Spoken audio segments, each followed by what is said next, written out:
Hello नमस्कार, आप सभी का स्वागत है आपके अपने चैनल एग्जाम मस्ती बाय सौरभ में। जैसा कि हम लोग पिछले सेशन में प्रस्तावना देख रहे थे यानी उद्देशिका देख रहे थे, तो उसी क्रम में हम लोग उद्देशिका को आगे बढ़ाएंगे।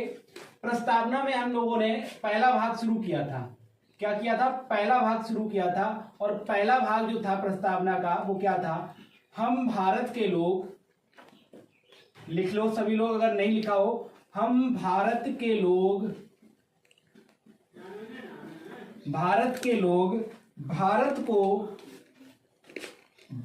को संपूर्ण प्रभुत्व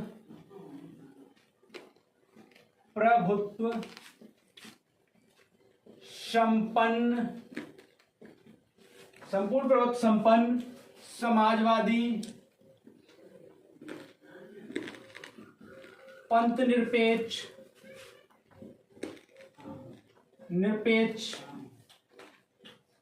समझना, संपूर्ण प्रभुत्व संपन्न समाजवादी पंथ निरपेक्ष लोकतंत्रात्मक गणराज्य बनाने के लिए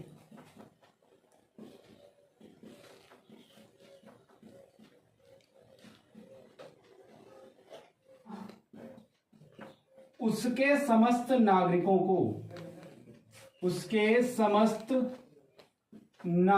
को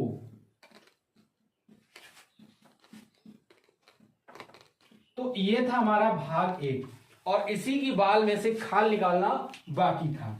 चलिए तो अब इसको शुरुआत करते हैं। तो सबसे पहले हम लोगों ने हेडिंग डाली थी इनका क्रम, यानी कि जो शब्द है ना, शब्दों का क्रम। तो इसी को लिखेंगे शब्दों का क्रम। जो क्रम है उसको देखते हैं। तो सबसे पहले हमारी जो प्रस्तावना है उसमें जो शब्दों का क्रम है वो किस प्रकार है, जैसे संपूर्ण प्रभुत्व संपन्न, उसके बाद आता है हमारा समाजवादी, और इसके बाद आता है पंथ निरपेक्ष। यहां से प्रश्न बन सकता है इसलिए इसको आप लिख लें, पंथ निरपेक्ष। इसके बाद लोकतंत्रात्मक, और इसी क्रम में आगे बढ़ेंगे तो देखेंगे क्या मिलता है हम लोगों को, गणराज्य। तो ये तो है शब्दों का क्रम, ठीक है। अब हम देखेंगे जो संपूर्ण प्रभुत्व संपन्न है, इसका मतलब क्या होता है। प्रभुत्व संपन्न का अर्थ होता है, प्रभुत्व संपन्न का अर्थ होता है, क्या होता है, सर्वोच्च शक्ति। मतलब स्वयं में जो सर्वोच्च शक्ति होती है उसी को कहते हैं प्रभुत्व संपन्न, ठीक है। क्या बोलते हैं? संपूर्ण प्रभुत्व संपन्न। और इसमें एक लाइन लिखेंगे हम लोग कि कोई भी देश अपने आंतरिक व बाह्य मामलों में निर्णय लेने के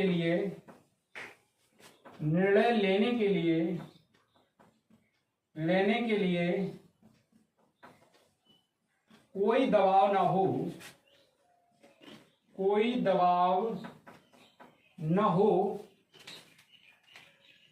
हो तो ऐसा देश संपूर्ण प्रभुत्व संपन्न होता है। संपूर्ण प्रभुत्व संपन्न होता है। कोई भी अगर देश है और वह अपना आंतरिक कोई मामला है और उस पर निर्णय लेना चाहता है और उस पर कोई भी दबाव नहीं है, तथा इसी के साथ साथ कोई बाह्य मामला है और उस पर कोई निर्णय लेना चाहता है और उस बात के लिए भी कोई दबाव नहीं है, तो ऐसा देश संपूर्ण प्रभुत्व संपन्न देश कहलाता है। बोलिए, प्रभुत्व संपन्न के बारे में समझ में आई बात? ये प्रभुत्व संपन्न जो शब्द है, संपूर्ण प्रभुत्व संपन्न, ये बात समझ में आई, क्रम याद रहेगा। देखिए संपूर्ण प्रभुत्व संपन्न, समाजवादी, पंथ निरपेक्ष, लोकतंत्रात्मक, गणराज्य, ये इनका क्रम है। बोलिए यहां तक कोई दिक्कत? आगे बढ़े। चलिए अगर आपने नोट नहीं किया तो फटाफट नोट कर लीजिए, आगे बढ़ते हैं। जैसा कि अभी हमने देखा कि इसके बाद आता है हमारा समाजवादी। क्या था? संपूर्ण प्रभुत्व संपन्न समाजवादी, है ना। समाजवादी, पंथ निरपेक्ष, लोकतंत्रात्मक, गणराज्य। तो समाजवादी को समझते हैं। समाजवादी, और जो समाजवादी है यह है, लिखेंगे, यह है मूल संविधान में नहीं था, मतलब जो संविधान हमारा लिखा गया था उस संविधान के अंदर, उस संविधान में जो प्रस्तावना थी उसमें समाजवादी शब्द नहीं था। ठीक है, तो यह मूल शब्द, यह मूल संविधान में नहीं था। इसको 42वें संविधान संशोधन में, संविधान संशोधन में जोड़ा गया। संशोधन में 1976 में, संशोधन 1976 में जोड़ा गया। और इसके अर्थ की बात करें, इसका अर्थ क्या होता है? अर्थ लिखेंगे, अर्थ क्या होगा? लिखेंगे समाज में, समाज में आय, क्या बोला? समाज में आय, प्रतिष्ठा, प्रतिष्ठा, आय, प्रतिष्ठा, पद, ठीक है क्या? आय, प्रतिष्ठा, पद के आधार पर असमानता, असमानता न हो, उसी को कहते हैं समाजवादी। ठीक है, क्या हो? आय, प्रतिष्ठा और पद के आधार पर कोई भी असमानता ना हो तो वो क्या कहलाएगा? समाजवादी। बोलिए बात समझ में आई है?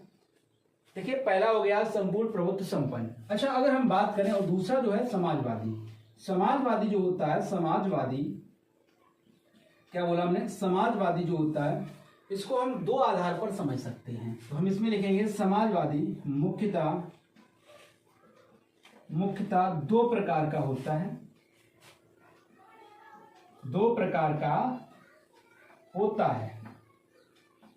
ठीक है, नंबर एक साम्यवादी समाजवाद, साम्यवादी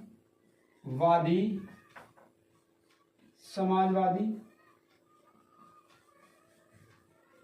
और दूसरा जो होगा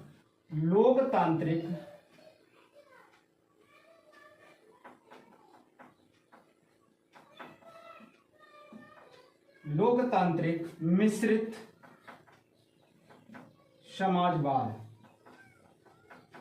ठीक है, एक होता है साम्यवादी समाजवाद और दूसरा होता है लोकतांत्रिक मिश्रित समाजवाद। अब इन दोनों में अंतर हम देख लें, इन दोनों में आखिर अंतर क्या है, उस अंतर को स्पष्ट कर लेते हैं। यहां पर लिखेंगे संपूर्ण अर्थव्यवस्था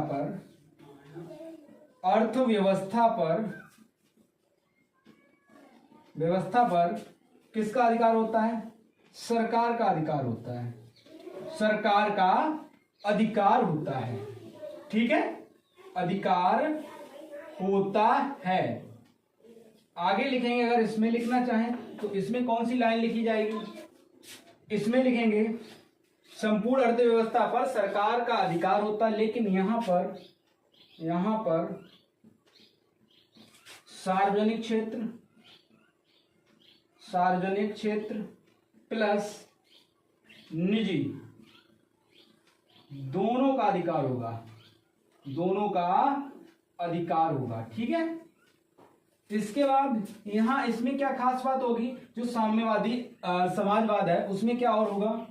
देखिए ये क्या करता है, ये देखिए सरकार का पूरा कंट्रोल होता है, तो इसका मतलब ये हो गया निजी क्षेत्र है ना, निजी, या फिर ऐसे लिख सकते हैं निजी संपत्ति का संपत्ति का विरोध करता है। क्या करता है? विरोध करता है। और ये क्या करेगा? ये समर्थन करता है। ठीक है, समर्थन करता है। बात समझ गए? बोलिए।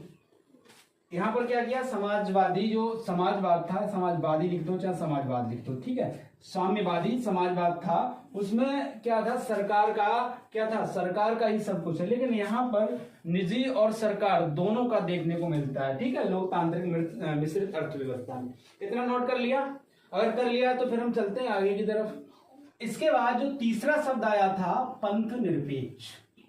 पंथ निरपेक्ष।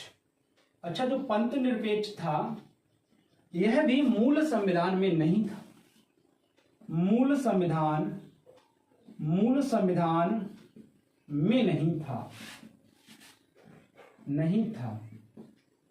क्या हुआ था? जब 42वें संविधान संशोधन के अंदर, 42वें संविधान संशोधन 1976 में इस शब्द को जोड़ा गया। इस शब्द को जोड़ा गया। इस शब्द को क्या कर दिया गया? जोड़ दिया गया। इसके बाद क्या होता है? पंथ निरपेक्ष का अर्थ की बात करें, अर्थ क्या होगा यहां पर?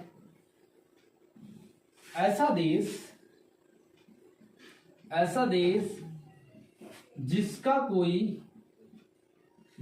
कोई राष्ट्रीय धर्म ना हो, राष्ट्रीय धर्म ना हो और उस देश में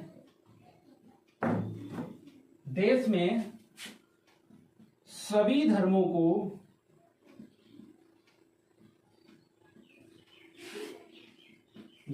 को क्या किया जाता हो? सभी धर्मों का सम्मान किया जाए। सम्मान व, देखिए यहां पर सभी धर्मों का क्या किया जाएगा? सम्मान। ऐसे लिख लो, सम्मान किया जाता है। किया जाता है। तो ऐसा जो राष्ट्र होगा, ऐसा जो देश होगा जहां पर अपना कोई धर्म ना हो, ठीक है, और वो सभी धर्मों को मानता हो, उस देश के अंदर सभी धर्मों को मानने वाले लोग रहते हों, तो ऐसे देश को हम कहते हैं पंथ निरपेक्ष। तो हमारा देश कैसा है? पंथ निरपेक्ष है और हमारी उद्देशिका में ही लिखा हुआ है। ठीक है, तो हमारा कोई धर्म नहीं है, हम क्या है? पंथ निरपेक्ष हैं।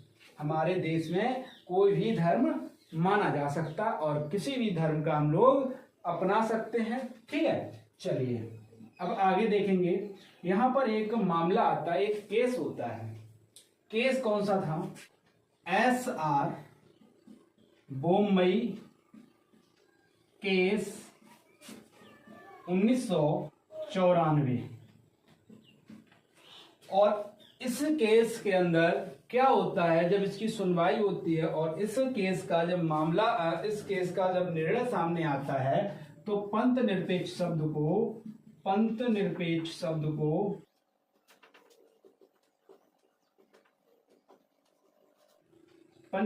शब्द को संविधान का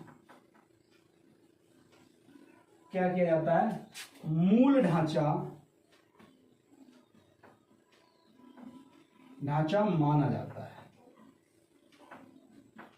और याद रखना, जो शब्द या जिस भाग को और जिस बिंदु को मूल ढांचा मान लिया जाता है संविधान में, उस मूल ढांचा को फिर कभी हटाया नहीं जा सकता।